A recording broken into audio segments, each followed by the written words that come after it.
The unelected Prime Minister of Haiti says he will resign in the face of mounting pressure, growing violence, and instability in his home country. Ariel Henry says he will step down, but only once a transitional presidential council is created.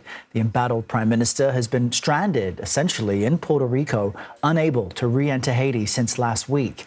Gang leaders have been demanding he step aside and hold free elections, which never actually happened under his ruling following the assassination of the former Haitian president in 2021. Now, CBS News correspondent Cristian Benavides joins us now from the Dominican Republic, of course, on the island of Hispaniola next to Haiti. Cristian, you're at the border, I understand. Give us a sense of what you're seeing where you are. Ariel, we are right at the border, just as people try to enter the Dominican Republic, the city of Dajabon. Right behind me, what you're seeing is a group of Haitians. And because of what happened with the prime minister, officials aren't allowing Haitians into Dajabon who would normally be here just to do local commerce, let's say shop around or do work around town. Those people aren't being allowed in today, plainly because of what has happened with the prime minister.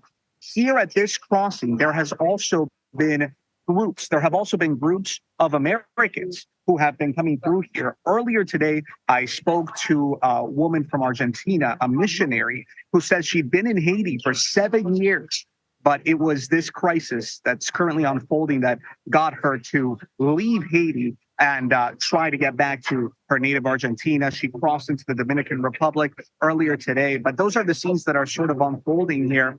And as I mentioned, you can see right behind me, the group of Haitians where they're standing, that is a demilitarized zone between Haiti and the Dominican Republic. So everyone is allowed to stand there with permission. And this group of people have the permission to stand there, and they're just here waiting to be allowed into the Dominican Republic, something, again, that they would typically do, but because of heightened tensions, they're not able to do so. Cristian, it's fascinating to watch and to see that up close, considering the unclear status that Haiti is in right now. Its prime minister pledging to step down only once there's a transitional team put in place. It hasn't been put in place yet. Port-au-Prince, the capital, is essentially being run by gangs. The main airport is closed, so international flights can't get in or out. That's why CBS News, you are having a challenge getting in. But talk to me more about the mood from what seems like Haitians trying to get out, what they're saying and going through as the Dominican Republic there on Hispaniola really closes that previous transition point.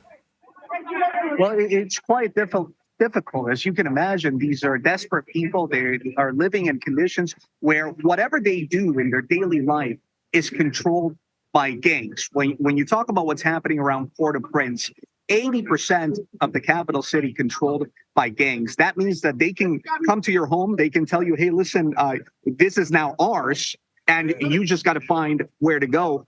Additionally, they control the resources. So even though this area of Haiti, which is just across the border from Dajabon, is not as is in a place where they're not in as clear and present danger as people in Port-au-Prince are, all the supplies, all the food, anything that has to come from Port-au-Prince is likely being blocked by the gangs. Now, there is one bit of news that we got today, which is essentially that the Haitian National Police was able to take control back of the seaport, which is great news for the for the people of Haiti.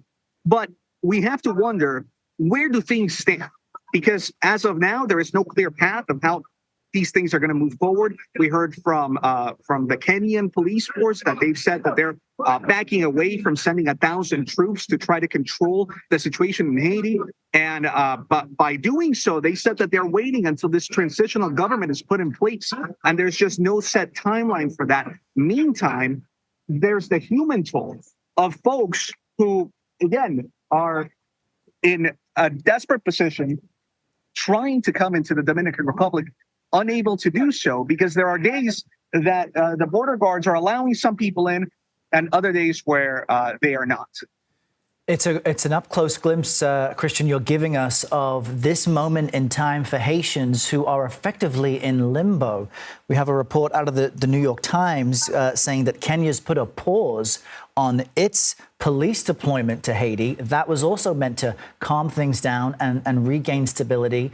In the meantime, I just want to hear more and see more of what you're showing us there in Dajabon, which for viewers, this is not in Haiti, but it's on the Dominican Republic side of the Haitian border toward the northern area of the island of Hispaniola. And Cristian, you were saying previously, this would have been a place where local residents would have been able to cross.